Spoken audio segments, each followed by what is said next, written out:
Ladies and gentlemen, I'm Ostiarius, but you can call me Osti, and welcome back to what I assume is gonna be the conclusion of this case. We are in a courtroom trying to prove that our client is innocent. What are we going for right now? We are talking about the objects that were thrown out of the window when there was a fight in between the couple and the maid slash wife, who is maybe the killer slash fake wife. And now we are interrogating the couple who was passing by the street and who for some reason my client never mentioned. I am mostly saying this stuff for myself. So, let's go. This case has nothing to do with Mr. and Mrs. Gardeb. Believe me, a London Bobby is good for his words. You see, sir, the window on the top floor of the Gardeb's house are top-hinted casements. Obviously, if anything had been thrown out of the window, we would have seen it. I did leave the scene to go and fetch help, but my trusty Raleigh was there to make sure nothing was disturbed. I didn't take my eye off of the crime scene for one moment, sir. Nothing strange to report on that front, sir. Okay, that's a lie. Because we know he fell asleep at some point out of exhaustion. Okay, so as usual in this game, let's press everything and see what happens. I did press some of these yesterday. Yesterday, no, the day before yesterday, last stream, but. Let's just do it everything from the beginning, right? From this point on. How can you say that for certain? A very good question, sir. And the answer is this. It has the noble founding principles of the force written on it. As a reminder to all of us policemen of our sworn duty. We have got this as evidence, right? Yeah. No, don't remember if it was now.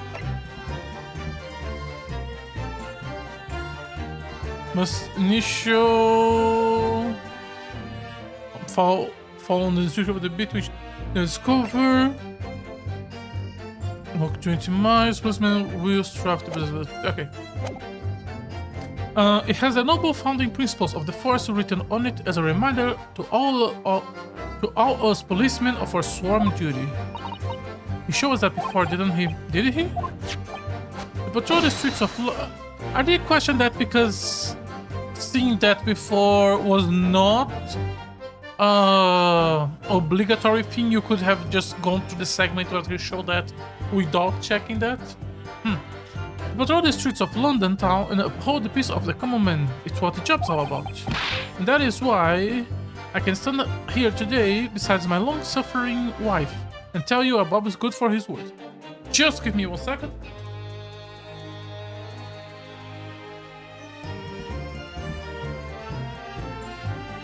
Okay. Sorry about that. And that is why I can stand here today beside my long-suffering wife and tell you that Bob is good for his words. While running my tired eyes, admittedly, sir. Oh, Raleigh, you are so manly. Of course I am, my darling Patricia. Oh, Pat. Oh, Raleigh. I am enjoying this too. None of this is what I meant. I meant, how can you say for sure that this case has nothing to do with Mr. and Mrs. Gardeb? Oh, sure. You should have said so. Oh, I see, sir. Should have said so earlier, sir. Yes, well, so could you answer the question? Absolutely, sure, sir. Oh my god, sorry.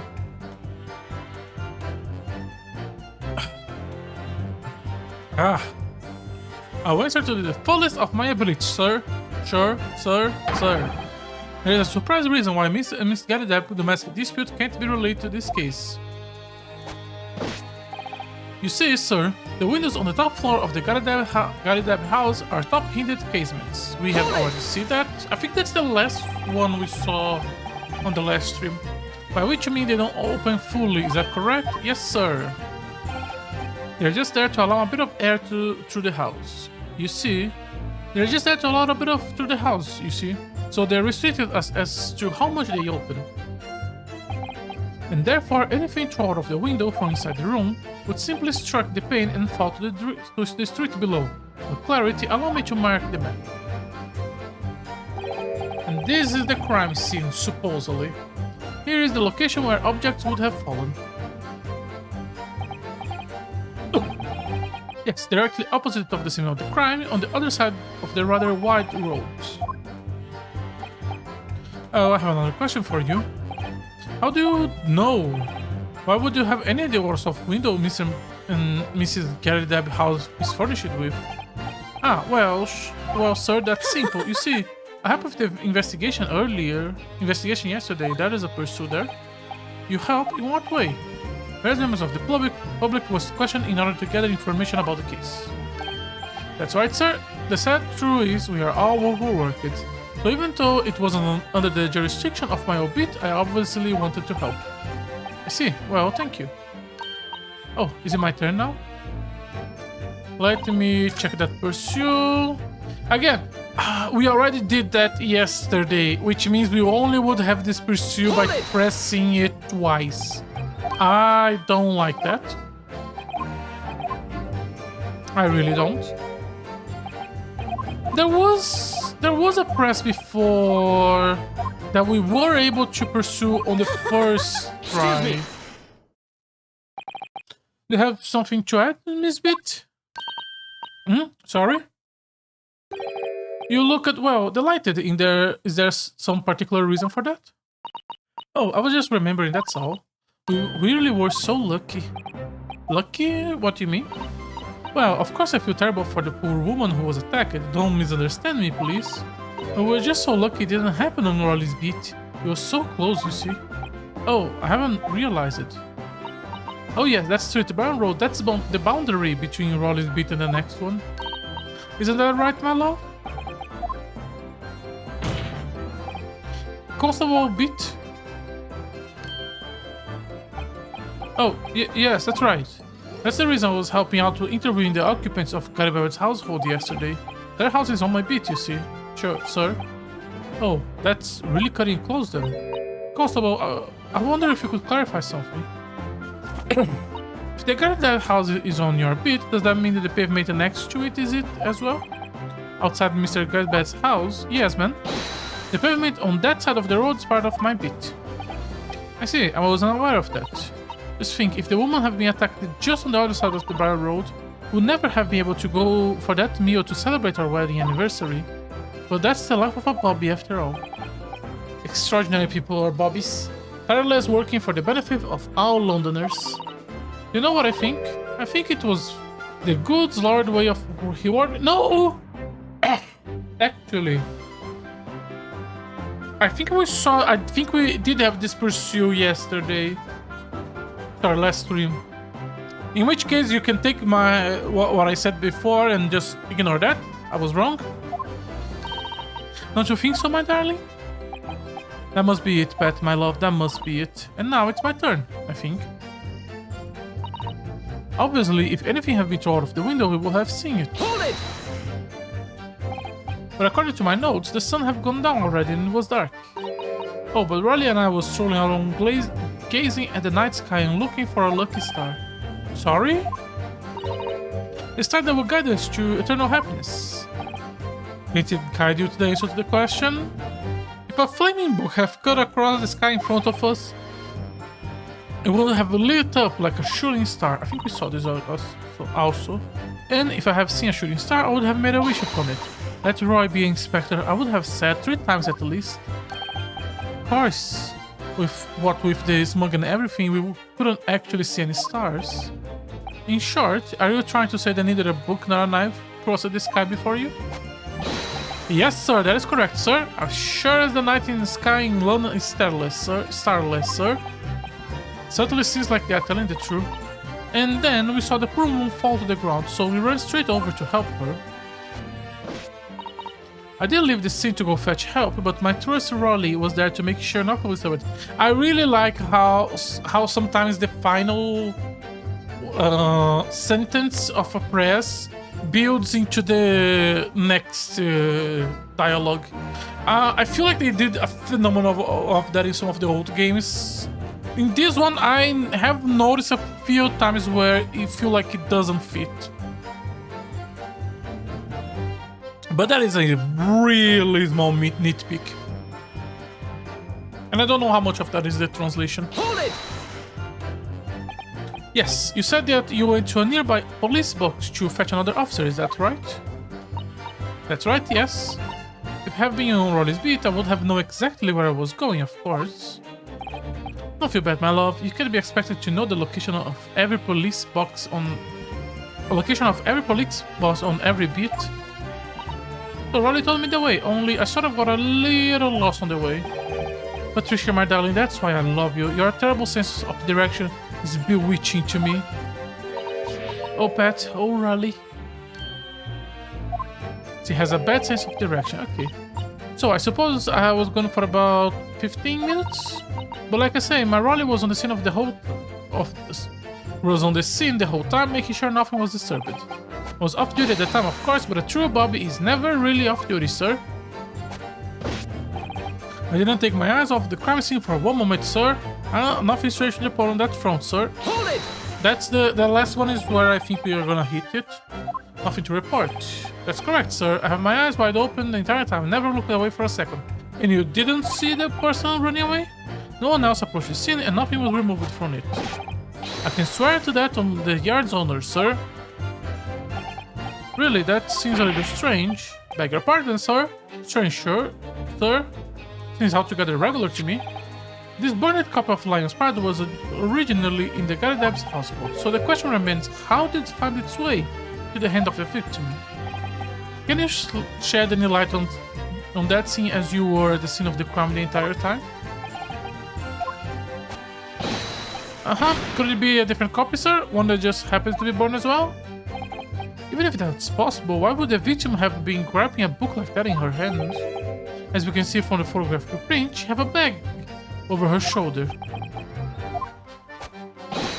Well, sir, that book was in the lady's hand from the moment we arrived at the scene. That's so. Then something about the statement is just not sitting right with me. The two mysteries of how the knife ended up in her back and how the book ended up in her hand. There must have been some common thread between them. And now... Oh, so we were not supposed to find the answer. Okay. Can I ask you something, please, Mr. Lawyer, sir? Oh, yes, of course. What is it? You're doubting us, aren't you? I can tell. What? No, I really wasn't. I mean... Please, just because I'm a woman doesn't make my testimony less valuable. What the where is this coming from? You might just see me as the wife of a policeman, but I'm a woman of my word. I am. I really don't remember ever suggesting that I doubted you. No excuses, I don't want to hear it. My voice will be heard. My lord, you let me speak, won't you? Yes, Miss Pitt, I will allow you to supplement your testimony if you so desire. Sometimes the path of least resistance is the sage one. That was a very loud murder. I hear that. The Japanese man thinks a policeman's wife's word counts for nothing, does he? Now watch out, sir. I might let you get away with something like that, but my Rolly won't. Do you know that, Miss Beat? Please, I humbly ask you to continue. What could she possibly be to say, I wonder? I know what I saw. My eyes never let me down. My sense of direction is a little off sometimes, though. Okay, so she just added this. Okay, and that's where we have to attack, I guess. It's a bit, nobody's questioning what you have told us. I saw it, I did. That evening I saw it clearly. The little Eastern man with the whiskers and the funny curved backs leaking away from the scene. And I know what I didn't see as well. I didn't see any flaming books or knife flying through the sky. All very clear. You also mentioned something about having a poor sense of direction. Oh yes, well that's a little embarrassing, really. I always end up the wrong place when I have made arrangements to meet Rolly. He gets ever so cross. Okay, we have a pursuit there. Let's just finish this before grabbing it. Well, we have all made mistakes like that from time to time, I'm sure. I got the wrong church on the day of our wedding, I remember. It was a terrible kerfuffle. I very nearly got married to someone I never even met before. That would mostly not be foreshadow for the victim. Okay. Let's go pursue that. I want to know the location of the beat and what route she went to get to it. So not the beat, the police box. Excuse me. Excuse me. Constable Beat, is there a problem? Constable? No, sure. No, sir. No problem, sir. Did your wife remark just now bring something to mind, perhaps? Oh, well, in a way, sir. Yes, sir. I just remembered that the same thing happened that evening is all. You mean Miss Beat lost her way on the night of the incident? Well, you see, I sent her off to find a police box in the next bit over from mine, but she was gone a far bit longer than what I was expecting. I thought she was back inside 10, but my darling was gone for a good 15. Oh, Riley, you are such a tease. But the reason I was so long was because of the bouquet, silly. The bouquet? Flower bouquet? How do you say that in English?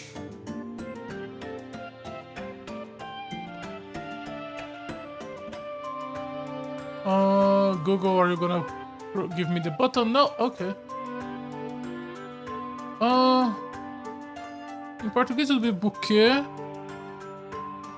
In English, I'm gonna go with bouquet. What bouquet are you talking about?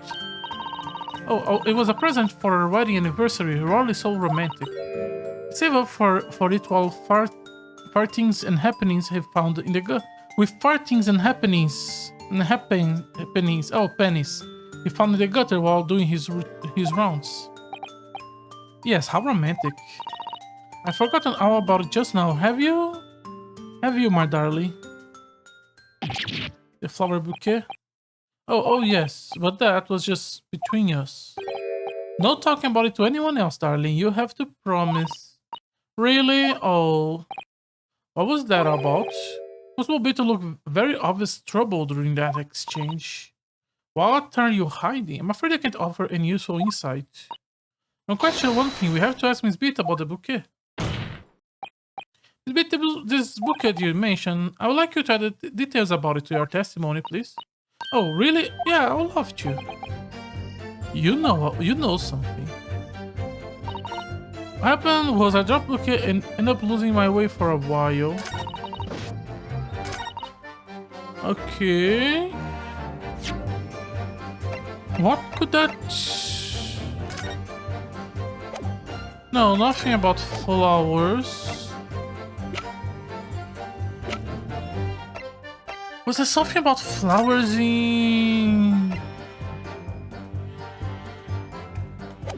No, I don't remember anything about flowers. I'm gonna assume the beat breaks here, and let's say the police box like here. So she lost flowers somewhere. I don't see the point of this yet. You mean drop the bouquet at the scene of the crime? Yes, that's right. I was so upset. When we ran over and saw it... Sorry. When we ran over and saw it was a woman with a knife in her back, I was shocked. I dropped the bouquet Rolly gave me. It was in a dark spot where the street lights weren't casting any light, so I didn't notice at first. And then you went to the police box to report it to the policeman whose beat it was on. Yes, and I came back to the scene together with the other constable, you see. That's when I spotted my bouquet again, but the funny thing was when I went to pick it up, it was nowhere near the victim body at all. In case you need reminding, Miss Beat, the victim... Did you, motherfucker? Moved the body from one side of the street to the other, so you could have the night out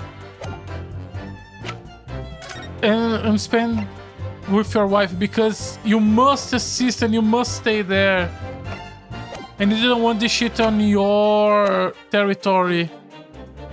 Oh, and that's how the window goes in, because it was on the left side of the road. You motherfucker! In case you need reminding, Miss Beat, the victim is not deceased. I was all flustered for a moment before I heard a voice calling me from the other side of the road. Your husband, presumably. That's right, silly me. I have gone over to the wrong side of the street. Although, I'm going to blame the bouquet this time. I can't think how he got there. I really can't. So the bouquet somehow moved from one side of Briar Rose to the opposite. Curious indeed, isn't it? But the worst of it, I forgot to pick up the bouquet again when we left the scene. The beautiful rose Raleigh brought me with that change from the gutter he spent so long collecting. By bouquet, do you mean perhaps this sorry solitaire? Come on, the dude is doing his best. Oh, yes, that's it. That's the bouquet Raleigh brought me for our anniversary with old bits of change he found in the gutter. Maybe just call it a rose? Tell us, Lord Van Zix, where did you come by this flower? According to the report by the police officer in charge of the crime scene investigation, it was found on the edge of the pavement in front of Garibald's household. In front of Garibald's house. Although it wasn't noticed until the morning as it lay where the street lamp cast no light. It was believed to be of no relevance to the case since it was found on the opposite side of the thoroughfare. Oh, thank you, sir, thank you. Could I have it back now, please? No, I think for good measure, this rose should be added to the court records as evidence. Oh, the anniversary bouquet has been entered. Well, it was a symbol for love. It was a symbol of the dude doing his best. Rather, the shock of seeing make her drop. Okay, 3 things to examine. Stylish paper wrapping, it's old newspaper. He did his best, man. The English rose, a beautiful rose. Is this a rose? Never seen one before. Are you interested in flowers? Not really. Plum, I know 3 types of flowers. Plum blossom, peach blossom, cherry blossom. Perhaps you should consider branching out, learn some that are fruit tree based. He's doing his best. But it's a symbol for love. I want it back after the trial. Do you hear me? I want it back. Good grief, rest assured that I will do my very best not to forget, Miss Beat. I didn't take my note. Okay. What happened? I will have seen it. Okay. Where do I want to go right now? I'm gonna press this again. I want to see if there's a pursue here. I'm assuming no. Okay. Okay. How do I know the issue. The problem is how do I point like this to this? Oh, okay. I don't like the rose is the proof to reach the conclusion I want, but I don't see how the rose with this sentence gets there. But maybe we are gonna like we need to find some other stuff first before we get to that point, and that's probably what this is. But this feels like I don't think I naturally should have presented the rose here.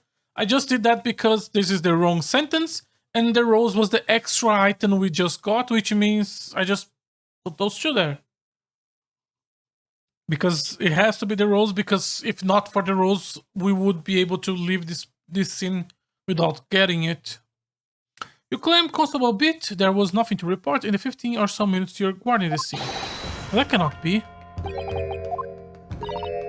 What do you mean? What do you mean to say? In your testimony just now, Miss Beat, you explained to the court that when you arrived back at the scene of the crime with the policeman assigned to that pit, the bouquet to have dropped at the victim's side was no longer anywhere nearby. Yes, on the opposite side of Briar Road where the victim was attacked. But consider the size of this meager bouquet. If a single sorry bloom can be so described, no doubt it was blown in the wind across the street, back into the gutter where it belongs. Come, bro! Objection! But if... Sorry. History. Minor objection, but if that were the case, why did the Constable Beat not testify to the fact? No one approached the scene and nothing was removed from it. Constable Beat swore to that on Scotland Yard's honor. But the bouquet belongs to me, it has nothing to do with the case. That's why Rolly didn't mention it, I'm sure. Sorry, my throat is a bit bad today.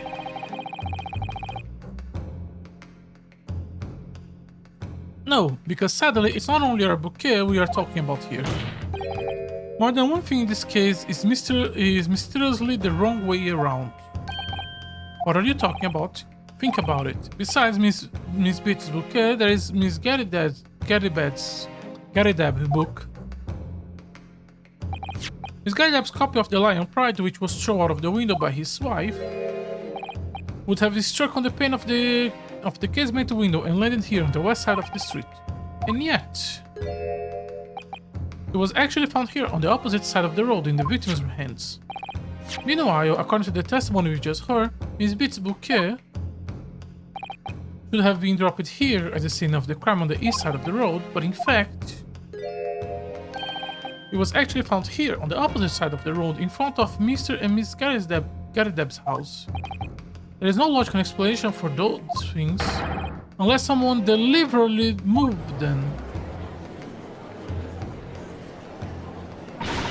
What are you trying to say? There is no... The way you're talking sounds like you think my Rolly done something wrong. Don't you listen to a word that scruffy lawyer says? Winter you on about books and bouquets. Why should we care? It's nitpick, that's what it is. Oh good, Miss Gary Dabb's come around. You might call it nitpicking, Miss Gary Dabb, but deliberately meddling with the scene of a crime is criminal offense. It's called tampering, Mr. Naruhodo. But the person responsible for this tampering cannot admit to it for a very subtle but compelling reason. Tampering, you barely hear the term before. Tell us, my little friend, who would possibly have cause to carry out such elaborate deception? Yes, there is someone who tampered with the scene of the crime that evening. All the evidence and all testimonies points to one particular person. Counsel, I must demand that you state that. Conjure. Who did this? So, I'm going with policeman because he wants to have his anniversary with his wife. If I'm gonna go with killer, it would be the maid, but I'm gonna go with the policeman first. Take that! Obviously, there is only one person who could have been. Constable Rolly Beat, it was you. Because if it was the maid, there is no reason why he would be on the side of the maid. What? A policeman? A member of Scotland Yard? What nonsense, why would my Rolly do something like that? There is no one straighter than my husband. Nobody works more tireless for the people of London. Miss Beat, you said in your testimony that your husband asked you to go to a nearby police box to fetch the officer on duty. The 15 minutes you were absent from the scene is the only opportunity anyone have to tamper with it. You are making it up. It's all nonsense, all lies. What about that Japanese man with whiskers? I bet it was him. He did it. If that was true, Constable Beat would have seen him do it. Oh. And forgive me for pointing it out, but when you drop your bouquet, Miss Beat, it was after the defendant have fled the scene. Well... Objection! First you make accusations about the landlord and his wife. Now you incriminate a policeman. But your accusations lack one very important thing. You claim that the crime scene was tampered with, but there is only one reason anyone would commit such a reckless crime: to hide something. That's right, he is right. But my husband and I just happened to be there. Why would we have anything to hide? Doesn't make sense. You offer no motive for this alleged tampering. And until you do, your accusations are not but an empty threat. Threatening? Threat? Constable Beat have a very good reason for wanting to tamper with the scene of the crime. That's the key to this entire affair. Have you managed to solve this mystery? Counsel, you have made a very serious accusation against a London police officer. If you are mistaken, I'm sure I need not to point out that your reputation as a lawyer will be irrevocably damaged. That stark warning in mind, you will now explain to the court the motive for this alleged tampering. Yes, my lord? First, so no. You want to take the day off. Where the victim fell. Where the victim fell. That is what this Bobby have to cover up at all costs. What? Where? The victim fell? You mean where she was attacked? What are you talking about? We told you at the very start, didn't we? On the pavement of Briar Road. We saw it happen, remember? It was right here, as if anyone didn't already know. That's certainly what everyone has been led to believe, but in fact, that isn't where the victim was stabbed. What?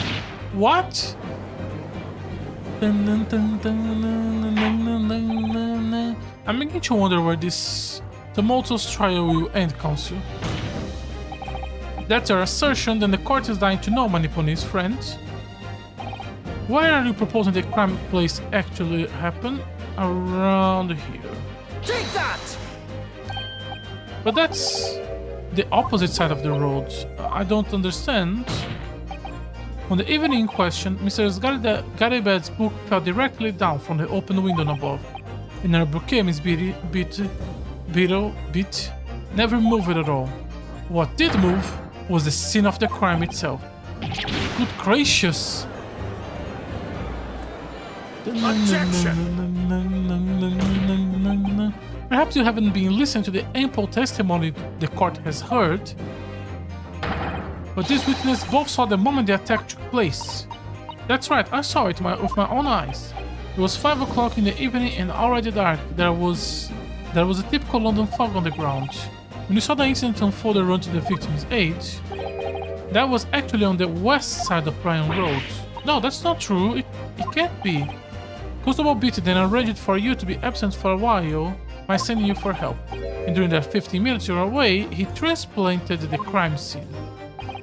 He moved all the things showing the print of the victim herself, the 4 books. He moved everything, in fact, the pavement to the east side. Extraordinary. But the constable overlooked the one thing. What? What did he overlook? The bouquet, I presume. Exactly.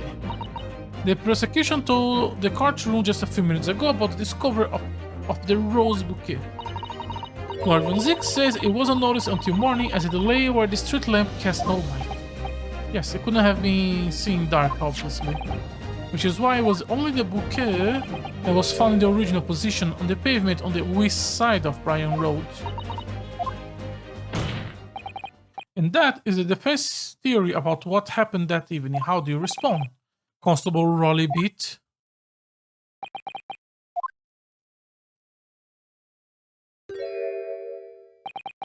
Well, I'm very sorry. I didn't mean to nod off again, but I haven't slept properly in a month. Did I miss anything important? Oh, Rolly.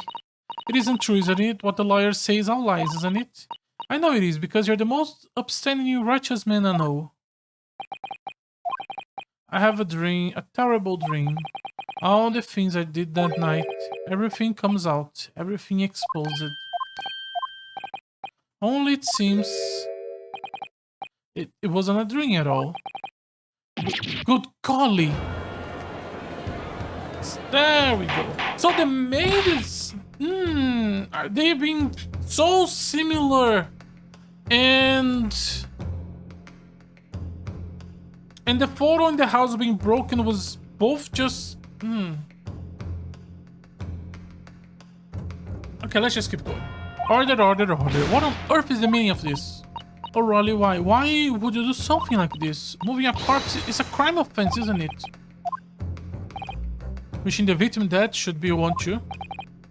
Constable, explain yourself. Why? Sorry, what did he say? Wishing the victim's dead should be one too.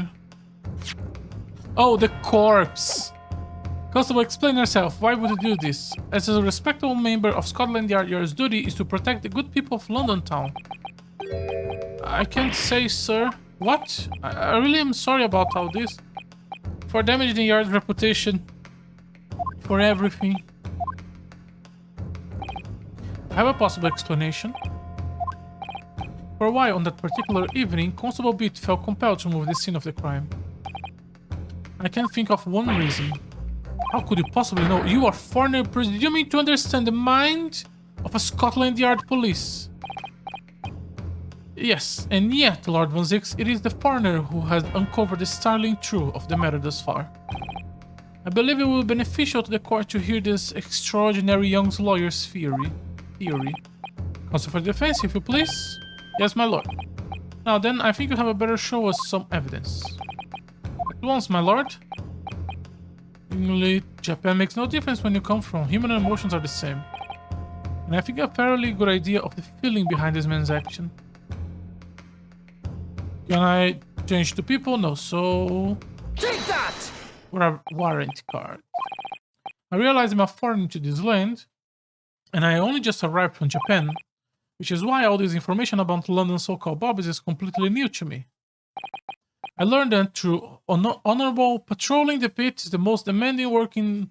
I learned that through honorable patrolling the pit is the most demanding work in the world, for example.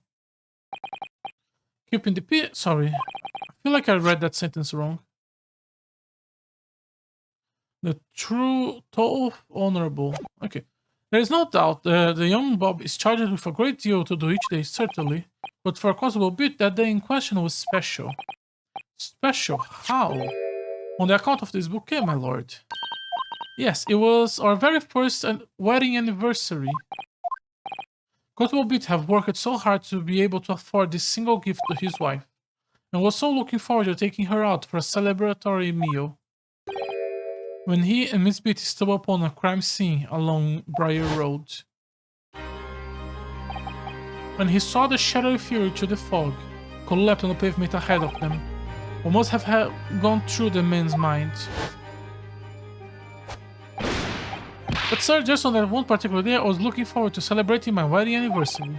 Miss Beat put up a lot being married to a Bobby like me. I want to show my dear wife just how much I care. This is the warrant card the Constable Beat offered to lend to me earlier. Inside, among the rules for patrolling policemen, it says... When a crime is discovered on his beat, a policeman must assist with initial investigation and help detectives. Constable Beat... Is that or is that not the reason why you moved the whole scene of the crime that day? Yes. Everything you say, it's alright. So that's it. It was all to do with the boundary of your beat. Oh, exactly. To summarize, the incident occur on Constable Beat's beat. Constable, do you realize the gravity of what you have done? It was the first time since I have become a copper, and I ever cursed God. Stay close to me, Pat. The criminals could be still lurking somewhere. As we run over to the scene, I have every intention of doing my duty as a police officer. We got reported to the station as quick as possible. But then it dawned on me. I realized where we were, where the victim was lying, and what that meant for me. When a crime is discovered on his beat, a policeman must assist with initial investigations and help detectives. Why here? Why did this happen here? And why tonight of all nights? Why?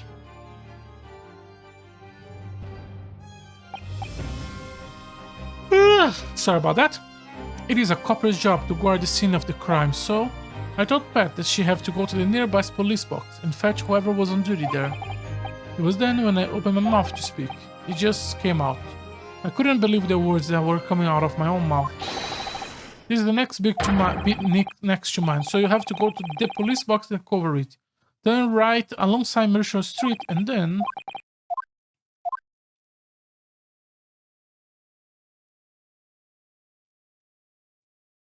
And then remove the body. So the killer was the maid by accident.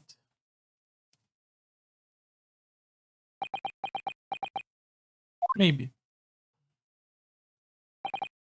I'm sorry. I'm so sorry. Oh, Constable. I just wanted one night to take my Patricia out for dinner. So we learned two things about the crime. The maid will throw the knife and the book through the window, but the window on her apartment is not a window that opens. Normally, it's one of those triangle windows that just open a little bit below. So everything that she threw would hit the window and move down and would fall here on this side of the road.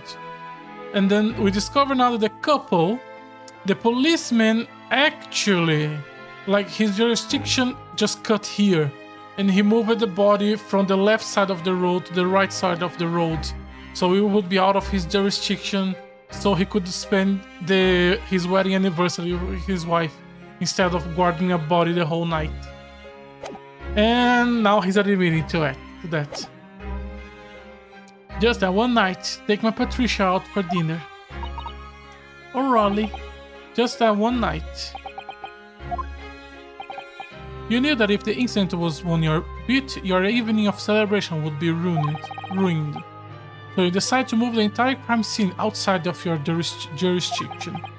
Just across the street to the east pavement of Bryan Road, which falls under the neighboring Beats care. You see, I thought, well, I was sure the victim was dead, you see. I beg your pardon. Oh, of course he did. Otherwise, my Raleigh would never have left the poor woman on the freezing cold pavement. Oh yeah, she was alive. I see your meaning now. But God got my back for my sins, didn't he? That's why. That's why I missed the rose I brought for pets. Oh no, Raleigh, that was all my fault. I should never have dropped it in such a dark place. I'm sorry, Raleigh. And can you tell us, Constable? Sorry. Wrong button. Can you tell how many books did you move from one side of the road to the other side in total? 4. It was 4. Yes, sir. It's definitely 4. 3 of them dropped by Mr. Natsume, and the 4th, being the one that fell from the window upstairs in the Garza's household, of course. But what made you place that book in the victim's hands when all the others were scattered hazardly around? I mean, oh well, that's because that's how I found it. How you found it? What do you mean? When we first ran over to the police, the victim was already holding the book. So when I moved everything, I made sure it was still in her hand. You sure it was this book, Lion's Pride, the victim was holding? Oh yes, sir, no doubt about it, sir. Did she fall on the ground, bent over to grab it, and that's when the knife hit her back? Or is she actually, I was not wrong, she's actually secretly the wife and she just stormed from the house? But if she stormed from the house, she would live here and then go this way. But from what we saw, I think she was walking down, not up. Interesting. 4th book have been updated. I thought it was an open and shut case at the time, you see. There was only 2 people in this scene, and Pat and me both saw it happen. However, which way you look at it, it have to be the fellow who ran off who have done it, I thought. I couldn't see the harm, really. I didn't think moving it all over the road would make a jot of difference. I suppose it did it for me now. I have done it. My lord? Yes, Lord Von Zix? I believe that concludes the cross-examination of the... Okay, I thought you were gonna say, I believe he should be sent to the gallows or something. Constable, you may withdraw. Yes, sir. Oh, Miss Prosecution, sir. What will become of my Raleigh? What will happen to him? For now, you're free to go home. The police will contact you in due course. Please don't punish my husband. This was my fault. It's because I'm always moaning at him for coming home late. Leave now, Pat. Let's go home. I'm tired. Alright then, my love. One last thing, Constable. Sir, let this be a lesson to you. In a criminal investigation, every detail matters, however insignificant it may seem to you. Yes, sir. Carve that lesson in your mind. And never again make the mistake of tampering with the scene of a crime. Never again, sir, do you mean? Leave now. This trial is not over yet. Sir!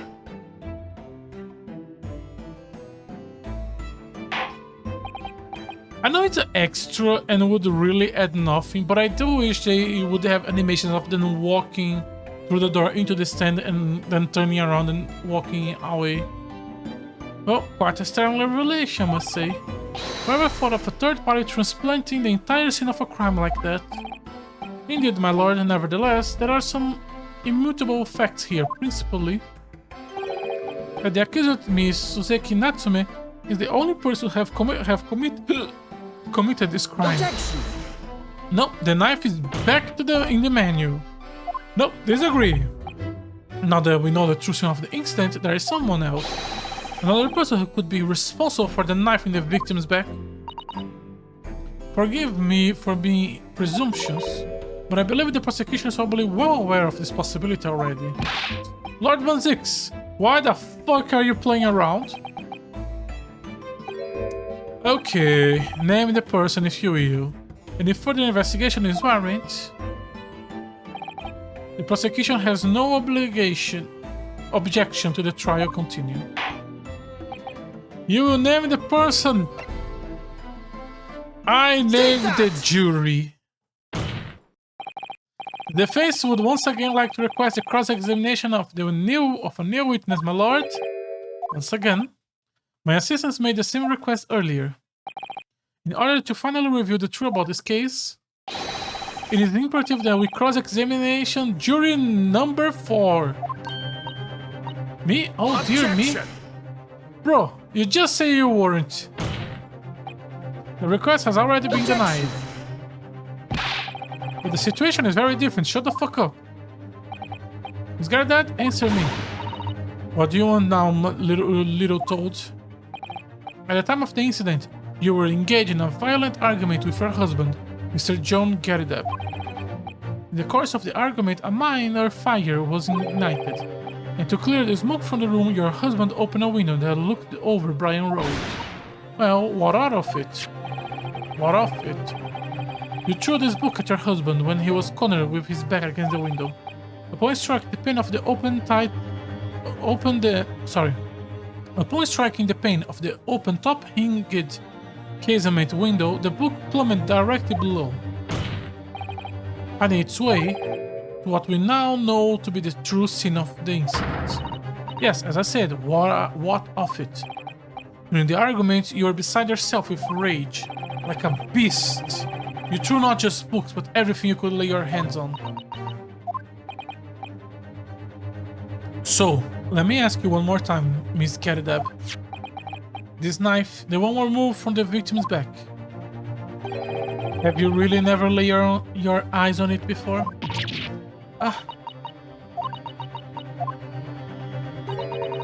I don't recall it. Seriously? Am I supposed to remember everything I pick up and throw at my husband?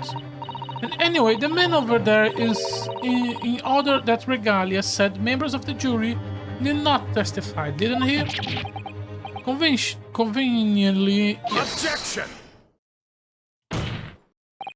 No, I have no recollection of saying that at all, juror number 4. Make no mistake, your jurors are not special in any way. You are not immune to the judicial process. Okay, so you understand that actually finding the criminal is important, not just winning. If you know something about this knife, madam, let the truth come out. But that's just a common or garden knife. It could have come from anywhere. I have several like that at home. If one went missing, how would you expect me to know? What is that? Are you joking? What are you saying, Miss Garideb? Now you listen to me. I refuse to believe in all this nonsense. I couldn't bear the thought that I injured someone. Do you hear? I couldn't bear. Oh, the poor woman. She just is being accused just because she threw a flaming book and a knife at her husband. So yes, I want evidence. I want to see hard evidence if you're gonna insist on this being my fault. You're really going to have to prove to me that I threw that knife if that's what you think. Come along, chop chop, do your worst. Well, Miss Naruto, If I have evidence like that, believe me, I would have showed her already. Then take the stand, juror. Oh. The prosecution does not object to the defense request to cross-examine this woman. Thank you, Lord Van Zix. Am I gonna have to testify? Juror number 4, as I'm sure I'm sure you appreciate having observed it with your own eyes today. Witness testimony can lead to the most extraordinary truth being unearthed, truth of which the witness themselves may not even have been aware. Oh dear me. So, I demand your fully and unadulterated testimony, Miss Garidab. And mark my words, in this court of law today, we shall extract the truth. Do you concur, Consus? Certainly, my lord. Oh, that's what I'm hoping for, my lord. Fun! This is such a strange feeling. For the first time since I arrived in this country, it actually feels real.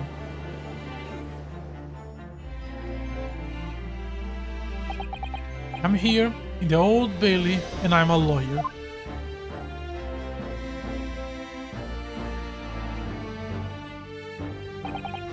Witness, state your name and occupation.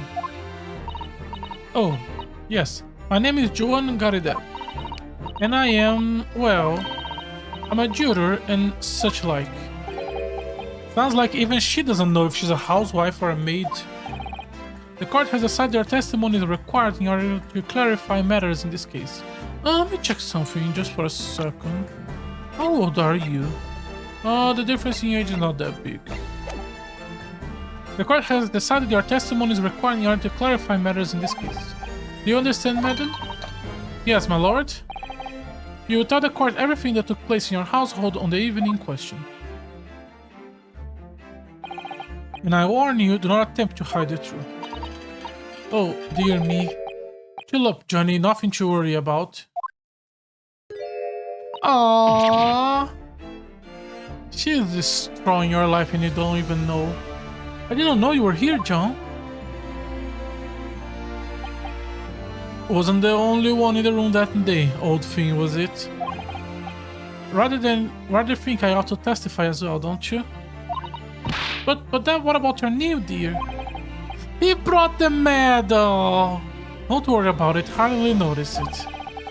I'm not a sort of chap to leave a comrade to face disciplinary action alone. Oh, John. I presume you're Mr. John Garidab. Yes, sir. Former second lieutenant of the 3rd Regiment of the 4th Northumberland Fusiliers, sir. See my fair share of action and now living the quiet life as it were. Quiet life? Were you not engaged in an incendiary battle with your spouse on the day in question? Well, yes, quite. I believe this may represent a first in the proud history of the British court. Calling a juror to the witness stand is unprecedented. However, the court will hear your testimony now, juror number 4, and that of your husband. You recount clearly and concisely the events in your home at the time of the incident in question. Sir, at once. So he's the one who's gonna open mouth and she's the one who's gonna try to stop him. Okay. Yes, on the day you're referring to, the wife and I have a bit of a skirmish. Can't recall the reason, really. Knocked the candlestick over and set fire to the carpet. Soon have it out, so I got the window open. Meanwhile, I was picking up whatever I could find to throw at him. Plenty of knives around our place, can't say I noticed if one or two went miss, I'm afraid. That belly thing the victim really was one of ours. You will have a job proving it, I think. It sounds as though it was quite the battlefield in your household that evening. Although an entirely one-sided assault, it seems. The enemy caught us on the hoop, sir. Have no choice but to dig in and take defensive measures. To be honest, if the enemy were to keep shelling us for another minute, we would have been toast. Of course, a veteran such as myself is only too aware that on every battlefield, you are just a net whisker from death at any moment. Are you still talking about Martin? marital quarrel here? Marital? Well, I must say, I'm dubious that this testimony will shed any light on the origins of this jackknife. In combat, one focus narrows such that surroundings are barely noticed. This witness may not be able to offer anything more than they have already testified already. This may be a dead end. 1-6 may well be right. Well, whatever the chances, we only have this last cross-examination. To uncover the truth. So even the game is telling us that it's the end of the case. Good. Yes, I'm afraid so. Very well, Counsel. Begin your cross-examination. So first we just press everything, as always.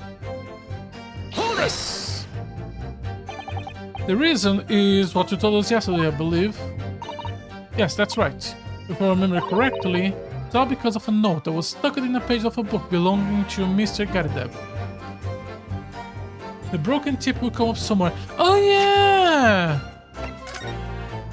There is... I completely forgot about that. The knife has a book, a tip. Is that how we are gonna prove the knife broke when it hit the window?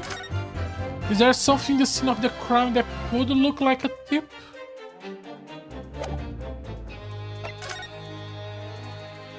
I don't think so. Aside from that, probably an arm's tail. Ooh, that could be it. It could be that the fact that this doesn't have a tip is a way to identify the knife itself as a specific knife. Aside from that, the only thing we have is the book. Which I don't think it's gonna give us anything. How it started because of a note that was stuck in the pages of a book belonging to Mr. Gardev. A rather passionate note, in fact. But Mrs. Gardev found the note, discovering her husband a little secret. And she gave him a mighty number of slaps across the face for it. What a sordid state of affairs. Hell on earth. I say, when a chap says he can't recall such a thing, it's common decency not to drag it out up. And besides, half of it was wide off the mark anyway. A likely story. These waters run very deep. What transpired next after the multiple blows to the face? Knocked the candlestick over and set fire to the carpet. Soon have it out. So, and got the window open. Hold it! And the fire also spread some items of furniture, didn't it? The bookcase, my armchair, anything of mine really. Just so happens there was some bathwater around that evening, so I sloshed that about to put it out. A most precarious situation you put yourselves in. Ours is a 3-story house on the west side of the street, where the water main isn't connected yet. Have to draw water from the public water pump during the day, if you need any, you see. The lodgers are always moaning that they can't get any water at night.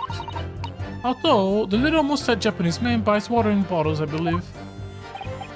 The defendant, Ms. Natsume, you mean? Yes, he receives a stipend for his study, you know, from his home country. Can you imagine being able to brew a pot of tea at all hours? He obviously very well off. Have you actually seen the state of the man? I believe he uses all his income to buy books. Now, anyway, the point is, I was able to douse the fire with water. Okay. Hold it! Nothing the first two. Even though the room was on fire, as far as I was concerned at the time, it was more important to extinguish my anger than the flames. When a woman wants to throw, she must throw. That is most certainly not a true of Susato takes down Mr. Naruhodo. How did she know I was thinking that? So, please cast your mind back and try to remember. What was a knife among the items you threw at your husband that day? Now, honestly, I don't recall. But I feel I must point out that I'm no monster. Let me see, some bread, cabbage, garlic, towel, sponge, napkin. Excuse me. Do you have something to add, sir? Miss Cardab. Oh, don't shoot. Don't shoot. Oh, sorry, I beg your pardon? Their wife remark just now brings something to mind. Nothing of any significance, no. Just that the barrage of projectiles the old thing launched in my direction was somewhat of a more solid that she implies. Books, bricks, the fire poker. Oh. And the woman's end is uncanny. Good grief, woman, we're not at home now. This is the court of law. Oh, dear me. I'm so sorry, dear. We cannot see the sentence. The woman aim is uncanny. She landed a direct hit with every Bailey. What is she even doing with that teapot here? Honestly, John, I will never have thrown such things at you, obviously. Well, take a look at this then. Your pipe, sir. Have this thing in my hand as usual at the time of the onslaught. Knock it clean with one of her soft projectiles, she did, yeah? And when I went to pick the thing up, it was broken in two. It's like a... I would like to see a sponge do that sort of damage. I see, your pipe was broken. It would never have been... Sorry. It would never have been sent flying unless it was hit by something pretty solid. Anyway, I managed to bandage the thing up for now. Ah, you're one to exaggerate, aren't you, dear? I wonder what we should make of this account. Insignificant. Oh, insignificant, no. The defense believed Mr. Gabriel remark just now be of great significance. Objection! The war veteran words only tell us one thing. Betray a fierce wife and pipes, as well as her hearts, may be broken. Sentimental wisdom perhaps, but hardly worth of adding to the formal testimony. Indeed, common sense, one might say. In that case, would you at least permit us to examine the pipe, sir? Well, I don't see why not. Dear me, there you go again, trying to ingratiate yourself to a young lady. Very well, the court will accept the gentleman's pipe as evidence. There we go.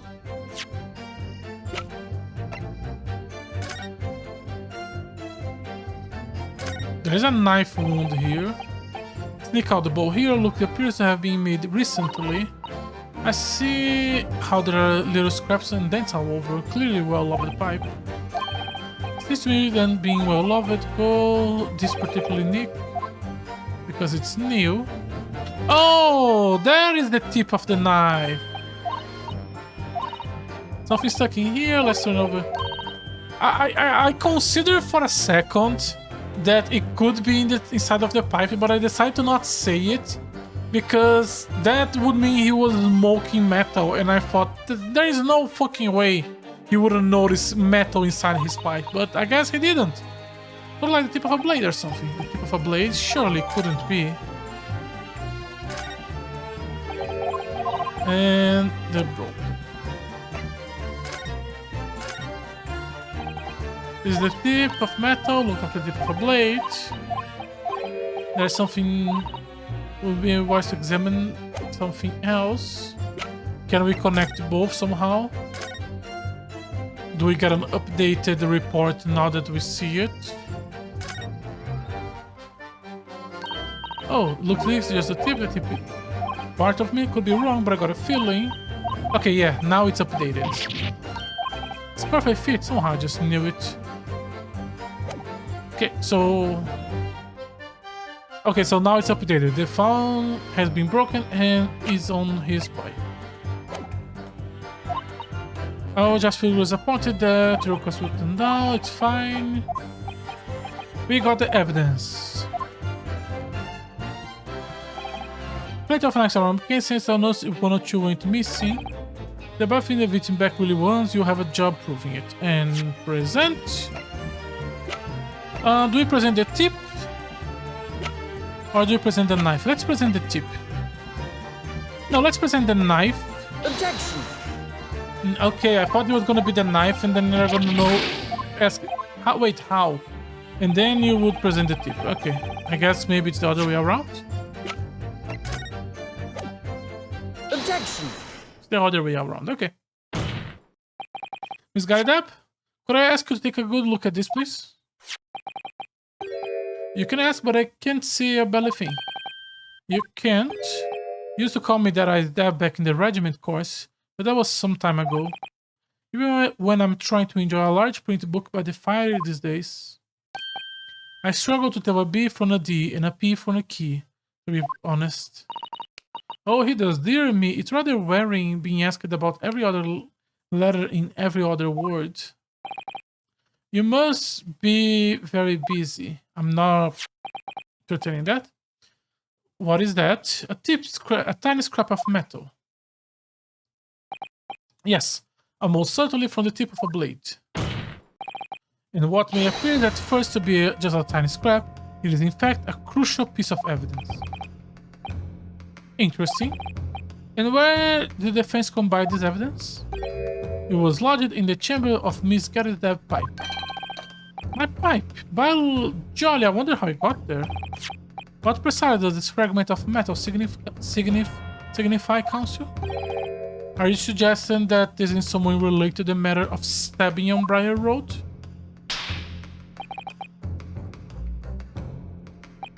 I am. What? When you put together with another piece of evidence already in the court record, I believe this tiny fragment of metal will unravel the whole truth of this case, my lord.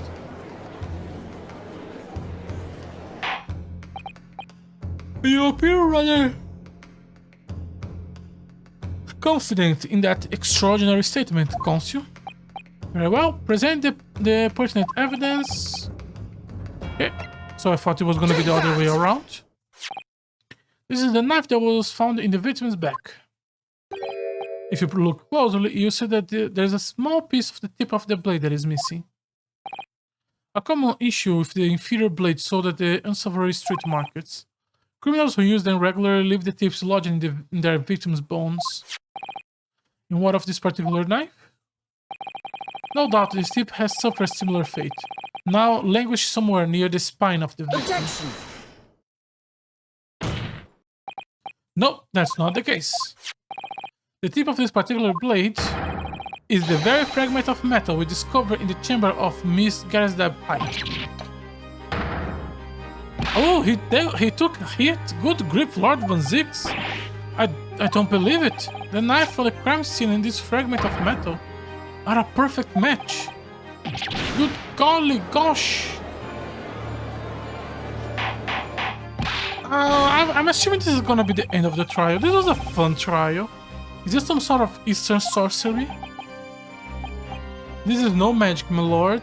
There was some lag on your movement. This is a miracle. A miracle. So Van Zix has figured out, has he? Council, explain. Yes, my lord, the crucial point we have to ask ourselves here is when did the fragment of metal find its way inside Mr. Garidab's pipe?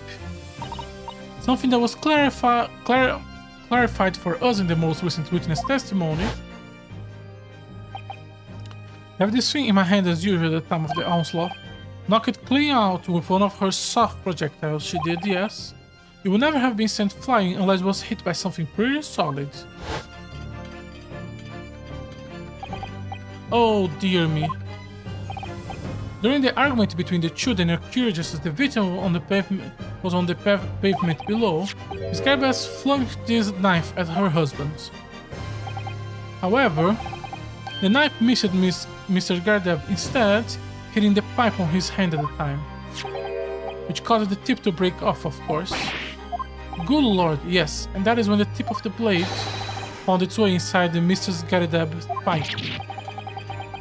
The chances of that are 1,000,000 to 1, and yet there is no other credible explanation for how the tip of the blade ended up in your pipe.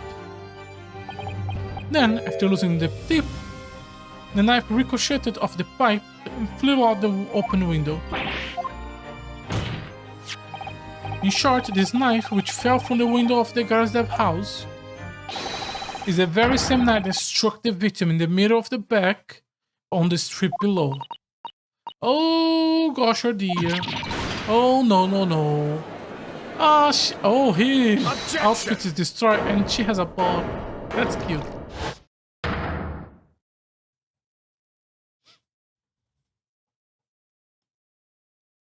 Broken hand? A full-bodied theory. I gave you that.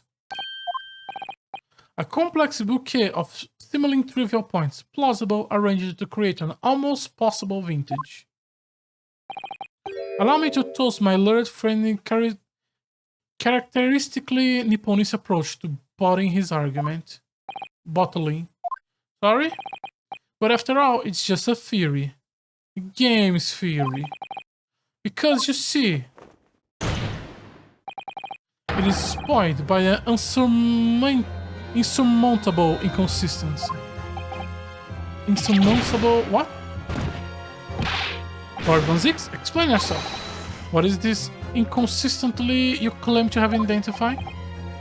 An inconsistency of the simple nature, my lord. The victim was found with a knife planted in the middle of her back. Yes, in her... because she bent down to pick up the book. That's right, you silly little man. Now, John Oldfin, what are you getting so excited about? Let us consider the basic facts of the case one more. The victim walking along the pavement before being stabbed in the back, falling to the ground. If the knife that struck her had fallen from above, I thought he was gonna break in his hand. There's no possible way it could have pointed itself in the victim's back. He bent over to grab the book. Order, order. Sorry about that. Quite right, you see, that's exactly right. If the knife had fallen on her from above, it would have struck. But first she went to pick it up. Yep, she bent down to pick it up, and that's when the knife hit her. Would have struck her on top of her head. Well, he's lost for words. Look, I never liked him. Hate Japanese people. It seems... sorry. It would appear the defense have made a rather spectacular blunder. If a theory has even inconsistency, it cannot stand. Your theory, my learned friend, is history. Believe in yourself, Ryunosuke. Believe in yourself who believes in your client. I was so sure we were on the right track. But now the way has been blocked completely just by one simple inconsistency. Or in other words, we simply need to eliminate that one inconsistency and the theory will stand. Miss Susato, you must not worry, Mrs. Naruhodo. You were just caught off guard, that's all, and your mind went blank. But if the path you were on is indeed correct, then a way will present itself. The key to this trial is in the court records. I'm sure all the information you need is there. Since you have nothing to say, my Nipponese friend, well, your silence speaks volumes. A tactic acceptance that your theory is fatally flawed. Objection!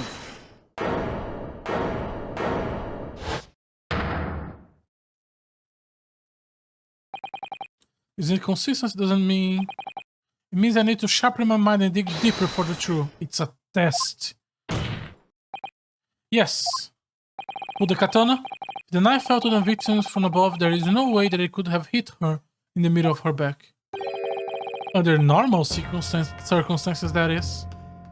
I love how the iconic Phoenix pose really fits with him holding the handle like that. What are you implying? Counsel? There is a piece of evidence in the court record that can explain this consistency. That can explain how the knife fell from above and have pierced the victim's back. We already have the answer. Goodness, utter madness! Surely this must be the last time. Counsel, present the evidence. This last inconsistency is the final piece of the puzzle.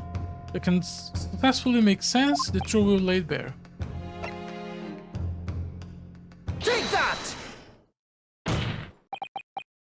The fourth book found at the scene. This is the final piece of evidence the defense will present. The burnt book. Is that not Mr. Garidev's book? Yes. And to understand its significance, I like this turnabout music, but I don't like as much as the ones from the other two main themes. Phoenix have a few differences from game to game, but he has his main one, and Apollo has his main one. I kinda prefer both of them. Anyways, nitpick, doesn't matter.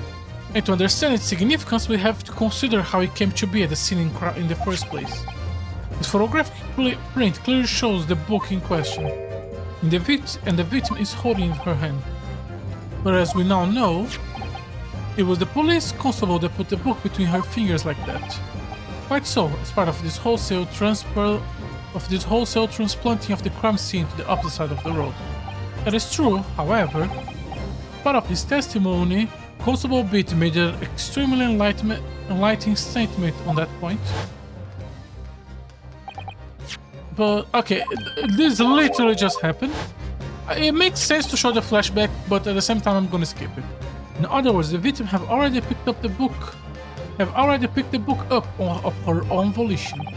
And clearly that must have been before she suffered the knife wound. Well, I should say it so. After being attacked with a knife, I don't imagine she would have been doing much of anything. So the question becomes, why did the victim have that book in her hand? By Jingo, I think I'm beginning to see what may have happened now. Oh dear me. We know that the book fell from the top floor of the Garibaldi's household onto the pavement below, at the precise moment the victim was walking past. Yes, at exactly that moment. The young woman was walking along the street in the light fog, when all of a sudden a book fell right in front of her. The book are true? Yes, Miss Gardel, and what do you think the woman did?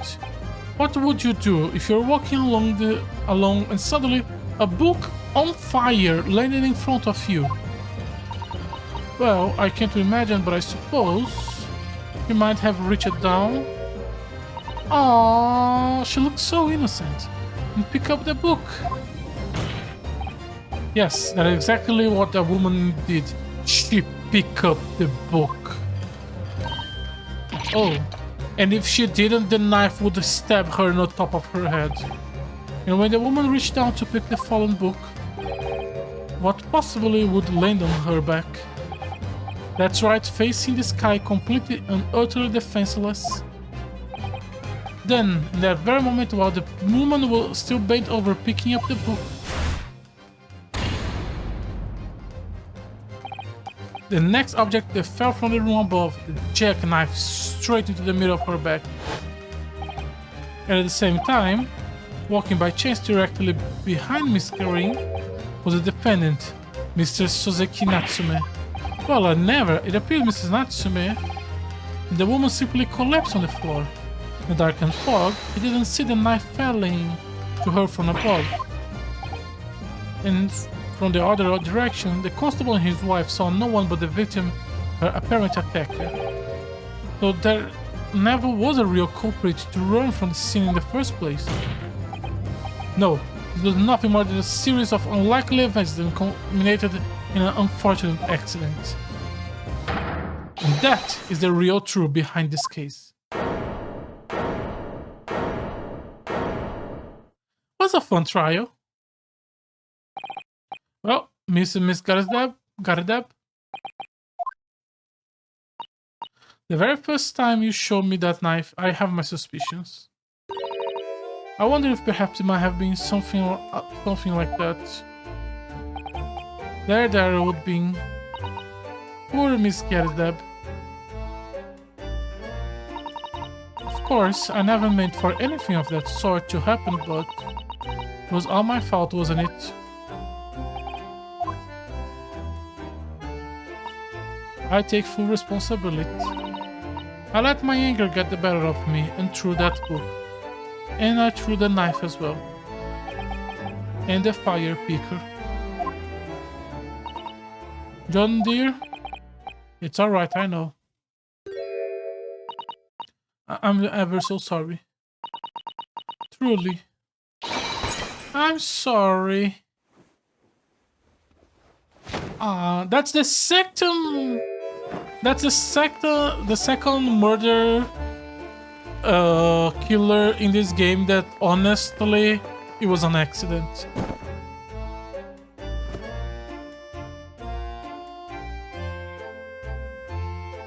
The first we still, I don't think we ever established a motivation.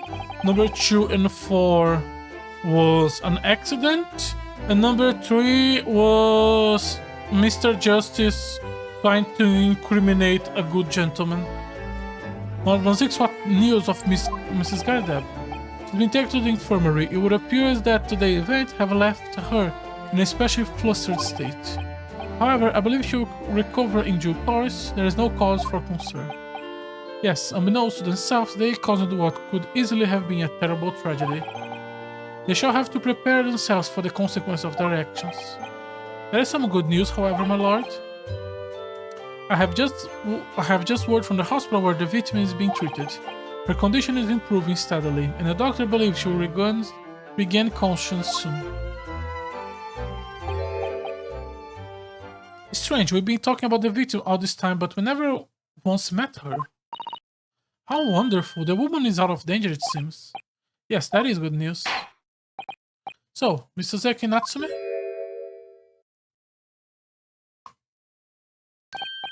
Ah, yes. On behalf of my fellow countrymen, I would like to take the opportunity to beg your pardon, sir. You came from this distant eastern homeland to study our great British culture, and have been repaid with immeasurable unkindness. Please accept of heartfelt apologies. Bailiff, turn on the fireworks!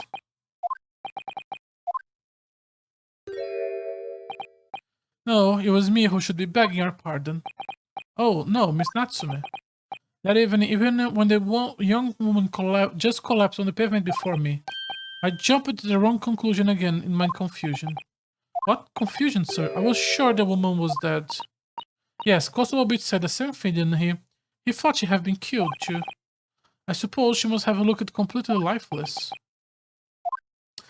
That is a weird point that they are hammering. We never saw her. Everyone is acting as if she died. I have that whole thing about how she and the maid have swapped identities. It's been about a year since I arrived in Great Britain now, but I still can't get used to the life here. I can't relax. I'm sure there are evil spirits lurking in the fog, like they're haunting me. Poor Sozek-san, his imagination really has got the better of him. Yeah, poor man. So when it happened, I thought the young woman had been taken by the fog spirits. I should never have dropped my book like that and run away. I should have called for help, for a doctor, for the police.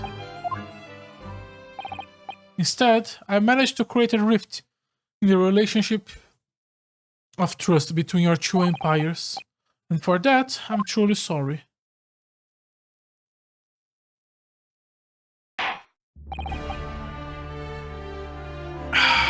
One could indeed say that some sort of mischievous spirit have been at work here, I think. One then create a chain of unfortunate mishaps. We were befooled by this spirit and led to false conclusions. But thanks to Lord Van Zix and our young lawyer here from the east, the chain has now been broken and the spirit exorcised. I hereby commend you both. Oh. Now then, ladies and gentlemen of the jury. Yes, my lord? In concluding this trial, I must ask one last time for your decision regarding the final culprit. Also, they swapped for the husband on the jury. Are you ready to present your finding to the court? As the foreman of this jury, I can assure you we have reached a fair and just conclusion. I do declare the truth can be extremely cruel at times. Well, I didn't suspect the woman next to me, that's for sure. Sitting in for the old being while she's out of action, you know, but I know what her decision would be. Does this mean if I'm able to get out of here and start work? Wow, it's about time. I say, I have a corker of a story to tell the grandkid when I get home, wouldn't I? Very well, ladies and gentlemen of the jury, I hereby demand their final decisions. Mr. Foreman. Not guilty. Not guilty.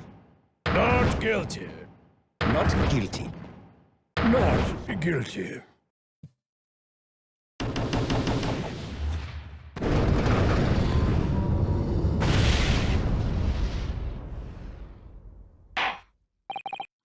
Very well. Miss Soseki Natsume, I hereby pronounce you not guilty. Turn on the fireworks!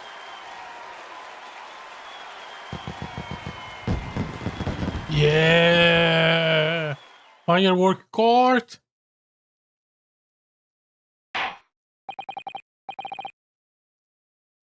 Sorry, since the case just finished, let me swap my water.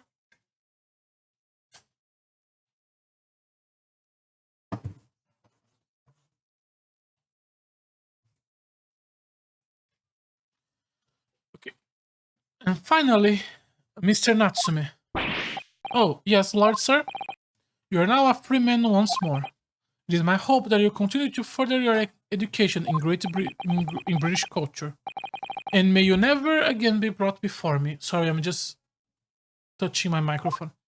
So you may have heard some weird noise. Oh yes, sir. Of course. All my life, I swear I'll never set foot in a courtroom again. I'm transported to tears. You are gonna be the jury in the next case, isn't it? Thank you, counsels. Court is adjourned. That was a fun case. Oh, Locum. Wait, you mean me? Of course. Is there another Locum here? Is there even one? Compared to the original Locum student, Mrs. Naruhodo Esquire, your name has become rather short, hasn't it? What's wrong with using my actual name? Oh, at last, I'm free, I'm free! Joyful, joyous, jubilant, jubilation. Headly, hearty happiness, hooray! Oh, I'm pleased. Mr. Natsume is delighted. Would it be so hard to just say that, then? Locum, you did it. You saved me from the brink. Well, what happened to the poor woman was in no way your fault, after all. I'm just glad everyone can see that all. No, not that. Lovely loyal Locum lawyer. Yes. I mean, as I said before, I have just never got used to life here in Great Britain. Every time I look over my shoulder, I see foreigners, I see towering brick buildings. And from high up windows, I see them looking down on me laughing. Look at that little hunchback. Oh dear, I'm sure it's all in your head, Mr. Natsume. But today, you, Locum liar, gave my gloom to boot.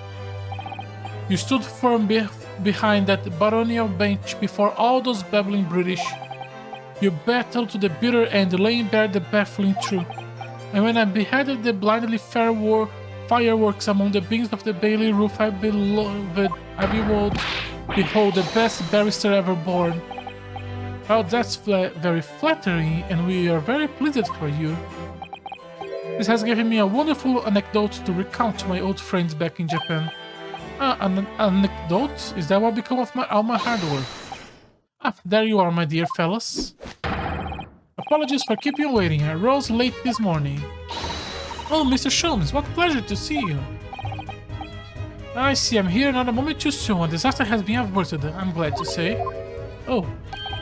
The trial shall begin presently, Mr. Naruhodo, and I wish you the very best of luck. It's just finished. What? No, then my haste was in vain? It's you, Sherlock Sholmes. Oh, have you met, sir?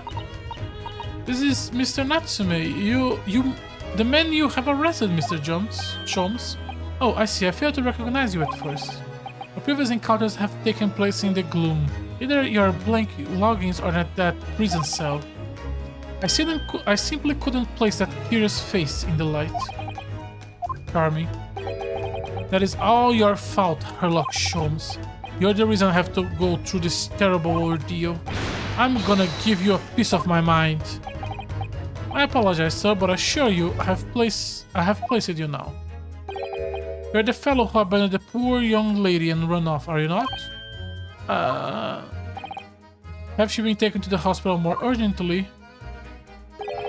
I felt perhaps she would have regained conscience by now. Oh. It was unavoidable, I'm sure. We are but humans after all. Anyone would have been shaken by such experience. I do feel very badly about how I behaved. Never mind. Now then, what was it that you want to say to me, sir? Nothing. Ha ha ha ha ha. Priceless. Oh, I am sorry, really. But that was quite priceless. You were an asshole. Suzeki-san. Holy shit. You still have, like, I get that you are quirky and we are supposed to like you because of that. But you have been such an asshole every time we have a case with you. Still, on the bright side, you have an extremely entertaining experience without paying a penny. And it would seem you were not found guilty. But there is no bright side. Oh, sorry. Whatever do you mean, Mr. Natsume? Even after this, I'm still cursed by the spirits and now by the Reaper. Ah, Lord Von Zix. Haven't forgotten, you know, what facing that man in court means. Even if you're found not guilty, you're still doomed. It will be alright, Mr. Natsume. The Reaper appears to be making trouble. I will protect you. Hiya! We've perfectly executed Susato takedown. Much as I like being turned on my head, a bit of warning might have been nice next time, Miss Susato.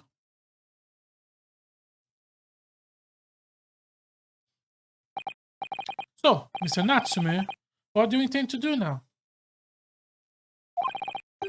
You mentioned something about recounting your experience to your friends back in Japan.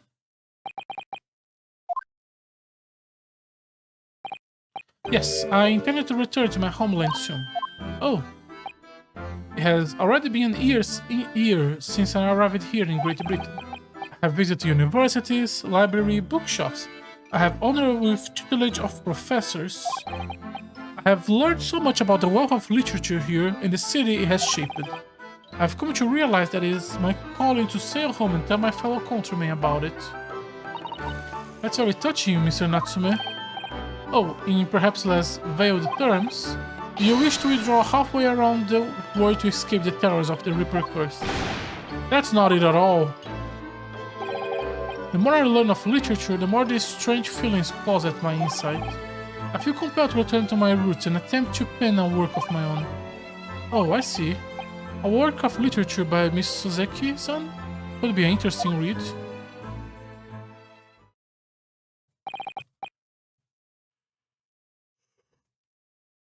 Sorry about that. I'm signing a lot today. What about Miss Susato and yourself, Mr. Naruhodo? Sorry, what us? Will you be returning to Japan alongside your mustached compatriot? Why would we? A week has not yet passed since we arrived in London, and only now does it feel as though we have finally found our feet. And you are accommodated in a hotel at present, are you not? That's right, but we need to find logins before it bankrupts us. I have calculated we can only afford another 10 nights before the entire budget is exhausted. Well then, you could take my logins. Oh, the windowless room? Ah, but what it lacks in window, it more makes up for with a floor, a ceiling, and walls. Great. And of course, I'll be happy to leave behind the accursed evil spirit. Oh, an evil spirit? Ah, yes. It tries to suffocate you while you sleep. It is infallible wake-up call. Well, we'll think about it if that's alright. Perhaps I can offer a more welcome alternative? Would you consider taking the login with me? Really? Well, a vacancy has conveniently presented itself, so it's up in the attic, I might add. Are you sure it isn't a storage loft? I spoke with the landlord this very morning on the matters of price, and Iris is cleaning the room as we speak. You must come at once. I presume you have no luggage to speak of. Oh, this is simply wonderful. What an honor to be invited to take logins in the great detective office's attic. I'm too overcome for words. So suggesting we look elsewhere is out then it's settled. Aris, we prepared a welcome dinner this evening. And you must come too, Mr. Natsume. I insist. I don't know what to say, but thank you, and yes. Wonderful, then I will go and complete the paperwork for the formal release. Mr. Natsume, it shall not take long. Nobody's happy.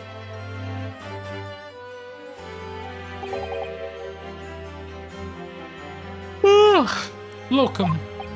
I knew you wouldn't let me down. I'm truly delighted to have met you here in London. Likewise, Mr. Natsume. It's been a privilege meeting you two. It's a shame that we are gonna have to say goodbye so soon. Well, I come to realize that I belong to Japan. But look, we'll meet again one day. Yes, I'm sure. And hopefully by then I'll be a successful lawyer. Hopefully by then I'll be a successful author. Well, my dear fellow, our carriage appears to have arrived. Shall we go, Mr. Naruhodo? Yes, Mr. Sholmes. I have a little doubt Miss Natsume will be released in time for dinner this evening. And so, with Sozeki's innocence successfully established, we rode with Mr. Sholmes to what was becoming our new home, 21B Baker Street. The end. Nope, not the end. The attic. The attic. Attic. The attic. So this is to be our new office, yes. Or office. I rather like the sound of that. Me too, it's simply wonderful, isn't it? I hope you can see this, Kazuma. It's only a small step. But I like to think we are getting a little closer to your dream now. So, my dear fellows, do you like the place? Oh, you look so much better without the coach. Mr. Sholmes, yes, thank you so much. It's a delightful room, Mr. Sholmes. I simply adore it. Good, I'm pleasant to hear it. Aris and I are delighted to welcome you. Hello, little girl who is maybe the princess. I hope everyone's hungry. It's nearly time for dinner. We have eaten as soon as Miss Natsume arrives. We will eat as soon as Mr. Natsume arrives. Oh god, he's gonna die. Oh, he's gonna die before he gets here. The Reaper is going to act again. We'll have a lot to celebrate. Aris, you must let me help you. Alright then, Susie, you can be in charge of the salad. Blend it.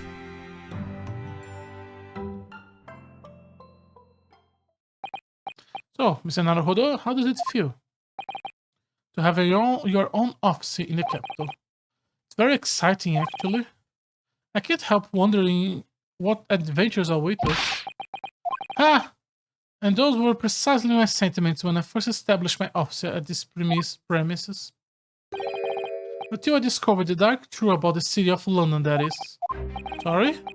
London is a glorious place, full of wonder, opportunity, prosperity, and mirth. But the brightest of light casts the darkest of shadows. Shadows? What do you mean? I mean the prosecutor, Chief Justice. I believe you are aware of the murkiness that lies behind London's facade already. Facade? Facade. So, once again, Mr. Naruhodo. Welcome to London. Time for the final case. Which I got spoiled a little bit of the final case. I have not got spoiled of anything about the case itself. But I got spoiled that the final case is apparently gigantic. Like triple the size of the other cases. I have seen some people even saying it like how I have someone that said on Steam that like half of the playtime of his save was just the final case. Which is very intimidating to me. I have no idea of the significance of those words Mr. Sholmes so casually spoke. But it wasn't long before my turn came to lift the facade and see the true depth of the murk that laid behind it.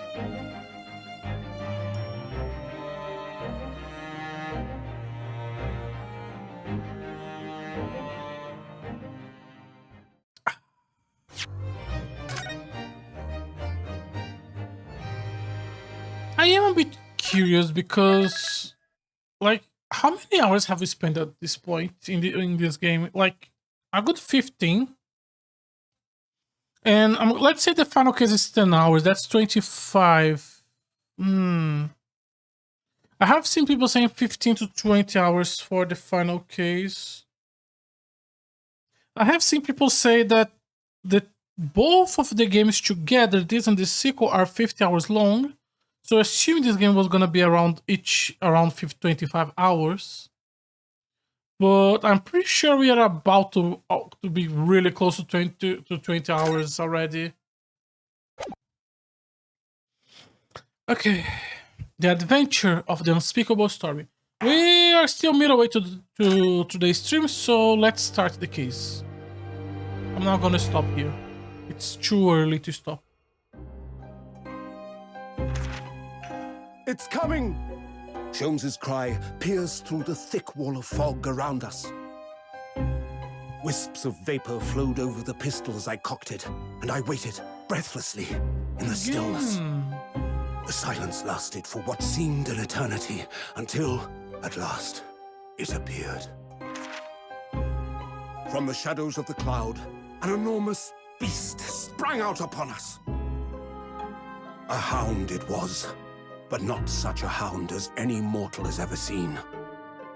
Its eyes glowed with a smoldering glare. The whole of its ox-sized body was outlined in white-hot flames. Its rumbling pant and hideous howl, so terrified was I that I began to tremble with fear.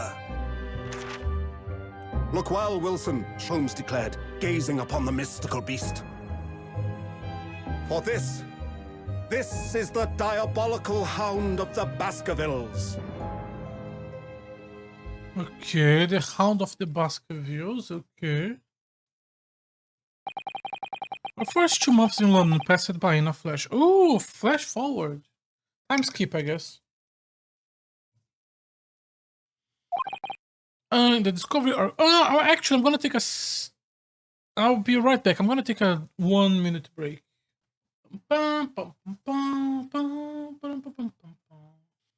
Okay, we are back. In that distant, okay, let me reread it. Our first 2 months in London passed by in a flash. And that disconcerting courtroom experience oh my god, sorry. In that disconcerting courtroom experience we were first thrown into on the day we arrived in the country. And in Sozekson's terrible ordeal that I have followed closer behind, we have emerged victorious. However, there then came an abrupt end to our opportunity to appear in court, which was hardly surprising, of course, since I was nothing more than an amateur, an unknown student of law from a faraway land. So life in our little office was very quiet. That is, until it was shattered one day by that fateful telegram. April. Naruhodo's legal consultancy. Knock, knock, knock. Ooh, looks good. She has her own little table. Why onions? Sorry, I'm just taking a look. I was woken by the unreserved knocking on the door by the telegram boy. But after he had gone, Zatoson's behavior became very obviously strange. Zatoson? Yes. It is time to leave for court already? Let me see, what case is it today? I don't think I'm scheduled to defend anyone at the moment, am I? Oh, no, of course not. How silly of me. But I think Iris said she would make us breakfast this morning. So, shall we go down to Mr. Sholmes' suite? Yes, Iris makes the most delicious breakfast food. She does, doesn't she? And once our bellies are full, we can leave for court in fighting fit form. Let me see, what case is it today? Here we go again. Why are you so lost? Did we not see the telegram? Did she see it? So, what is it about? The telegram that was delivered this morning, I mean. Oh, a telegram? I don't know what you're talking about. Come on.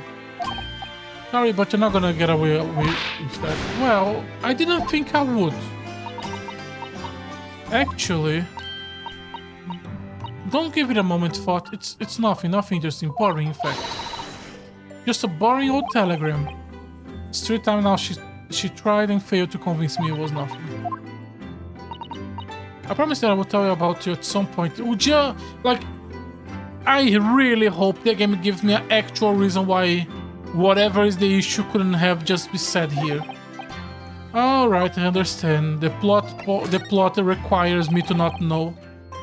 I suppose Hoseki-san will arrive back in Japan by now, won't he? Yes, I should think so.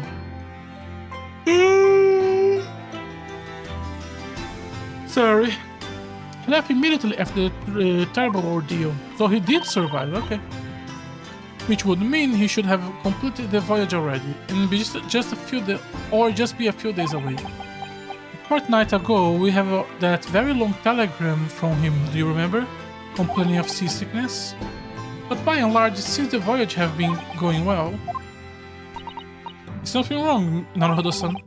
I was just wondering what might have happened if Soseki-san have his stay in London, that's all. You mean as regards to Lord Van Zix, the Reaper? Yes, I can't help but wonder if seasickness would have paled in significance in that case. What is it they say? That no one who stands in the dock can be saved from the Reaper, right? Like the way that nightmarish trial ended on the very day we arrived in London, and we lost one good man. Even 2 months ago, the cause of that dreadful fire is still a mystery. Yes, but at least Soseki-san is safely out of the country now. Presumably that means that the curse of the Reaper can only take effect within the confines of the city of London, perhaps? Even if that's the case, it's a little comfort. I have a terrible sense of foreboding. If the legend of the Reaper is to be believed, it would mean he wields the sword of justice himself. Come to think of it, I wonder what he's been up to these past 2 months. Surely not wielding that sword against more acquainted defendants. No, I don't think so. Apparently, Lord Van Zix hasn't appeared in court once since our last encounter. Oh, yes, since Soseki-san's trial, he withdrew from judicial service again, it seems. Really? Just like before when he wasn't seen court at all for several years. So it's just been me who has to face him in his recent spat of trials then. Just my luck. I wonder if lucky doesn't come into it. Sorry, what was that? Oh, nothing, never mind. Okay.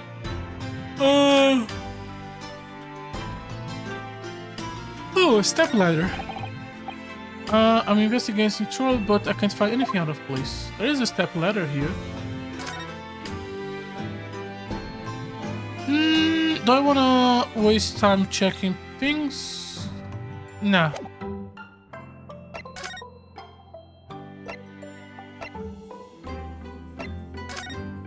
Okay.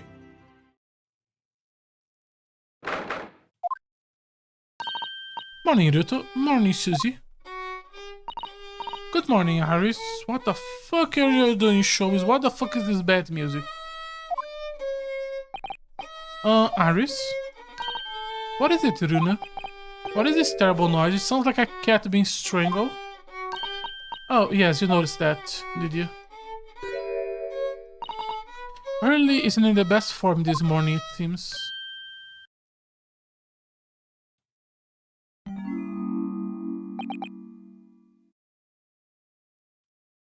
Hello. Hello, Mr. Sholmes. Good morning. A good morning to die, perhaps. Has something happened, Mr. Sholmes? You look miserable, and the way you were playing the violin before. My analytic mind is dead. Music is dead. The world is dead. Damn this blanched existence. That's all. That's how it is, my dear fellows. Nothing of consequence. I'm afraid I don't understand. Well, Iris, isn't it time we ate? Some dry toast and insipid coffee for me, if it's not too much trouble. Cat! Hello! Oh look, it's Wagahai. Wagahai... I think that's like Japanese for like servant. Like you are my servant, you are my minion, Wagahai. Good morning, boy. Yeah. There must be some sort of tiny door for cats to use. How did it get there? Well then, everyone, time for breakfast. Oh, wonderful. He has a little bow tie. He has a little bow tie. Oh, wonderful. Let me help you, Iris. I would indeed be a fine day to die. I knew something looked different. Something's missing from Mr. Shulman's desk. Is it? Okay, examine. Where is the cat? The cat's not here. Hello, Iris. The cat's not here. Hello, Iris. Natsume's cat seems to have settled into his new home then. Oh, yes.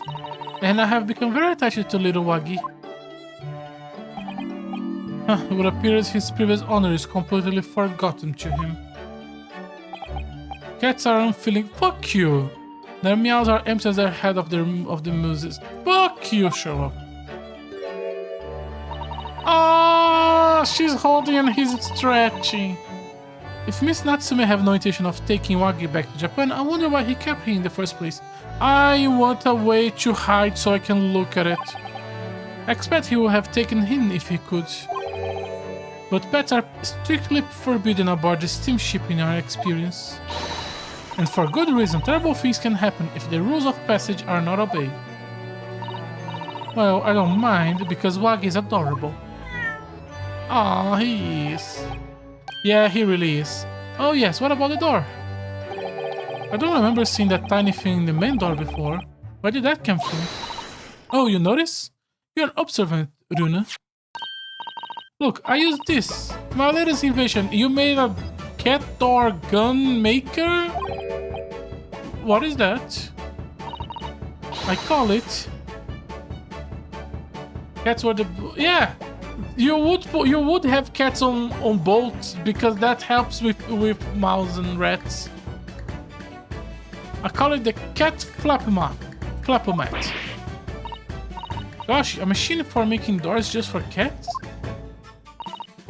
That's right. You can make a cat flap for a little furry friend, like walking in seconds. And it can do it in any door, no matter what it is made of. It's very powerful.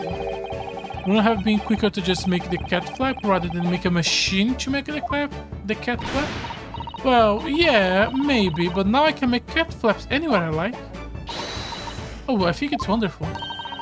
You must make one for us. In the door of our upstairs, Iris. She really knows how to come up with unconventional inventions, this girl. Yeah.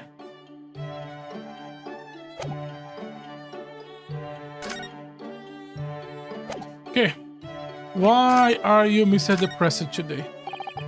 You seem to be very unhappy this morning, Mr. Sholmes. What happened? Why did the depression kick in? Are you out of drugs? It used to be the case that in my hand, this violin like the down chorus, in mellissonant tones would make flowers bloom. It would? But now, the muses are unmused with me. The godness of music have thrown me over. Whatever do you mean, Mr. Sholmes? What was he addicted of in the original novels? It wasn't morphine. Was it morphine? No.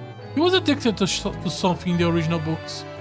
For hours I have bowed for days even, all the night I have endeavored to no avail. That sound, my tone is lost. The brilliance clear and every tone gone forever. No more recitals of unbridled emotion. Well, you haven't been practicing much lately, have you, Hurley? Don't worry, I'm sure we'll come back to you in time. In my words, Mr. Naruhodo, the goddess of arts are fickle. One day they bestow genius on a man, the next they unmercifully withdraw it. Oh dear. Why is this happening to me? They take the turn if they take the turn I have If they take the turn I have for the violin from me, what is left, for pity's sake? What is left? The turn. Deduction perhaps? Isn't that what you're known for? Mr. Sholmes, I don't like to pry, but your desk looks rather empty today. Ah, well done, Mr. Zato. Your observation skill do you credit. Oh no, Mr. Sholmes, they pale in insight when compared to yours. You struggle not to notice, wouldn't you? You mean Hurley Great Analytic Scope? That is at the Wind Bank now. Sorry? It's at the Wind Bank? No, Wind Bank. The Paul Brokery. Are we poor? The Paul? What? You mean you pawned the enormous machine of yours? It has some considerable value, you see, quite undeservedly. But isn't that a very important machine for our work? I do wish you had consulted us if your situation have become so desperate. I should have gathily passed what little income I have to you. Dear madam, things are not far from desperate. But the pawnbroker has a wonderful machine. How can it be anything but desperate? Making use of a pawnbroker is quite ordinary here in London, I assure you. Is it? It doesn't sound ordinary at all. It would seem that either of you fully understand how pawnbroking works. Okay, that's gonna be very important for the case. What is to understand exactly? Oh god, we are really gonna have a tutorial just for this concept. What do you mean by when you say we didn't fully understand how pawnbroking works? To the people of London, pawnbrokeries are akin to banks. Banks? On Mondays, merchants relinquish their finest jackets and trappings to their pawnbrokers of choice. The money they receive in return, they are able to trade happily throughout the week. And then on Saturdays, they go to recover their things using the money they earned. I have no idea, this has been a fascinating lesson for us. Everyone does it, you see, especially people in inner London. And should they have money to spare, they would purchase another fine jacket. Not to wear, obviously, but to pawn. To the neither rise. Oh, how ingenious. So, whenever we have something that is getting in the way, we leave it at Windbank, you see. A pawnbroker can be thought of as an extremely secure vault. Who have thought that even pawnbrokers are different here in London? Of course, you have to watch Hurley with it. Sometimes he pawns things he really shouldn't. Don't you, Hurley?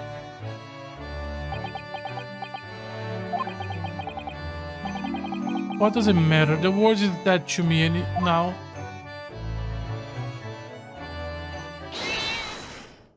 Cat! What was that? What the heck?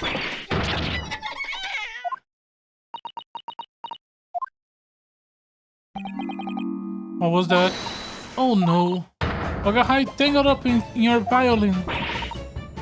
I think he thinks it's a toy. No, what's he doing to it? Oh dear, Mr. Show's precious violin. Why should I care? What? Well, I shouldn't be surprised. The cat is more accomplished musician than I am now. He made a perfect doorbuster, yes. Any door. The showman really is in poor spirits, isn't he?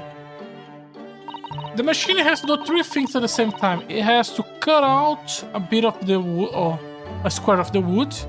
It has to somehow put some screws above it, and then the hatch in one click. Oh, anyway, I'll put back where it lives, shall I, Harley? Out of the cat's reach if possible. We should access the damage. Is it gonna appear? No. So I guess we need to examine and find. Probably on the left side. No, it's not this one. Oh, it is. So this is a violin. Is the Stradivarius, one of the finest violins in the world, made by a renowned Italian luthier, Antonio Stradivari. Oh, I see. It doesn't really look like anything special to me. I happened upon it covering dust, languishing in a pawn shop down at the nondescript back alley. At a nondescript back alley. The broker had no idea of its value, so I was able to purchase for merely 55 shillings. How honorably of you. Until today, it has been my faithful companion in every great Paganini-inspired performance I have made. I ask you, is there reason to live in a world devoid of music to tolerate this blighted existence? No. There is none.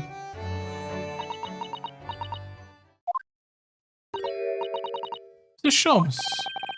What, dear madam, what? My thoughts are preoccupied with fancies of release from this dull routine. What about the violin? It looks very different from normal, don't you think? Does it? What do you mean, Susato? Oh, Susie is right. Yes, the tone of the wood is completely different. That's not all. I'm sure there was no crack here before. Wait, it's not even the right size, is it? I thought it was a bit big for a violin. What is this?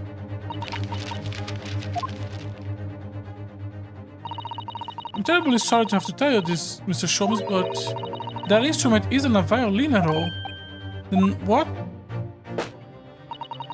I believe it's an entirely different instrument called a viola. What? Oh, Mr. Sholmes, you're right. You're quite right. This isn't my faithful Stradivarius. So what, pray, is this piece of stringed flutesen? Not her faithful performing partner, then? Ah, I see what must have happened. You do? It's just a simple mix-up. Looks like Aris might be able to tell us exactly what happened if we ask her.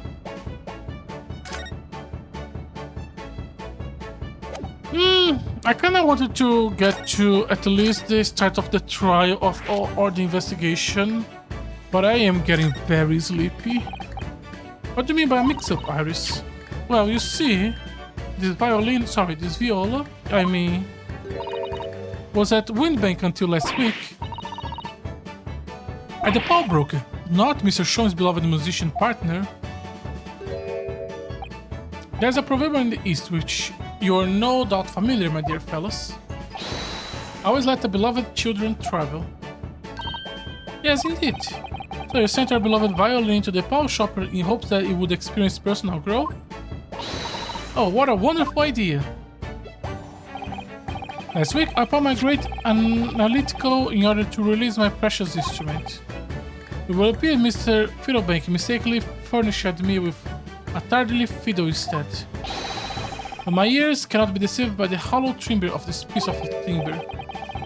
No, but your every sense was deceived by the fact that it just have strings. A fine state of affair this is, and why I always say, Mr. Naruhodo, never trust a pawnbroker. They will try to fiddle you every time. But earlier you told us you could think of the pawnbroker as an extremely secure vault. Come, Mr. Naruhodo, Dilly-dallying will get us nowhere. Sorry? Crunching your toast with that vacant aspect. Pressing your coffee so obstinately. Are you not a little embarrassed by your own conduct, considering the urgency of which we are faced? Must visit Mr. Windbank Brokery at once. That's right, isn't it, Mr. Sholmes?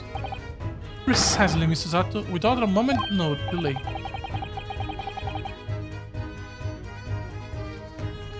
Okay. But I haven't finished my bacon and eggs. My dear fellows, certainly you do not still intend to crunch your bacon with an increasingly vacant aspect to press your eggs even more obtusely. Alright, say no more. Let's go then. Don't worry, Bruno. I'll be happy to heat it up for you again later.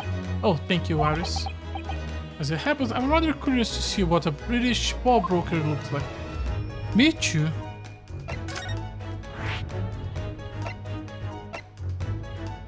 There is the street. Let's go directly there to start with. Instruments, a lot of clocks, statues, hat, horse, a lot of cutlery, not cutlery, just plates. April 15, I think it's correct. Okay.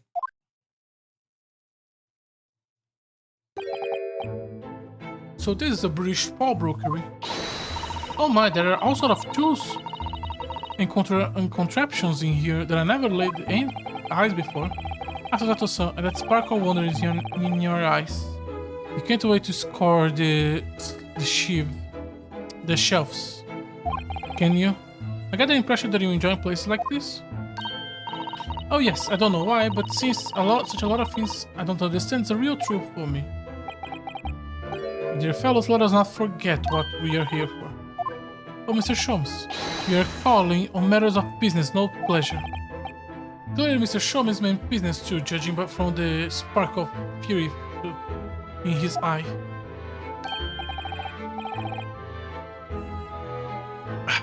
Mr. Sholmes, sir, welcome back. Did you hear that? Sorry. Did you hear the brazen welcome? Well, yes, we have potential customers after all. We are disgruntled customers in Naruhodo, and it's time to inform Mr. Windbank of our hire. Come, the fight is afoot. I think I'm gonna stop here for today because I am getting quite sleepy. And as always, this is a game where I don't want to force myself. If it was a different type of game, I would be okay with forcing myself to keep playing. But this is a game where I really want to constantly be thinking and trying to understand everything that has happened. So this is a type of game where I want my mind to be fresh. And it's not like we're in a hurry anyways. But, so, as always, thank you very much for watching today's stream. If you're interested in watching more of my content live, I try to stream on Twitch every day. If you're interested in watching more of my content or some of my old content, I try to archive everything on my YouTube channel. Once again, thank you very much for watching, and hopefully you will join me tomorrow. Bye bye!